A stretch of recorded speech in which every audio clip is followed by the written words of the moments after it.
Robotics व coding शिकत आहे। तर रोबोटिक्सच्या स्पर्धेसाठी आम्ही एक प्रोजेक्ट बनवला आहे। त्या प्रोजेक्टचे नाव आहे मॉइश्चर सेन्सिंग अँड इरिगेशन। तर या प्रोजेक्टसाठी वापरलेल्या वस्तूंची नावे मी सांगत आहे। हा आर्डिनो बोर्ड, हा moisture sensor, mini water pump आणि मोटर ड्रायव्हर आणि याच्यासाठी कनेक्शनसाठी 2 बॅटरीज। आता याचं वर्किंग माझा मित्र तुम्हाला सांगेल। मी तुम्हाला याचं वर्किंग दाखवणार आहे। प्रणव इलेक्ट्रिसिटी करंट हा प्रोजेक्ट चालू करून दाखवेल तुम्हाला।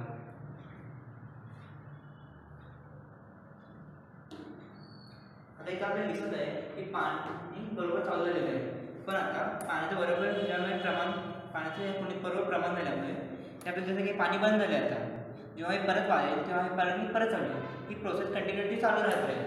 ठीक आहे, तर आता मी तुम्हाला या सिस्टीमचे फायदे सांगणार आहे।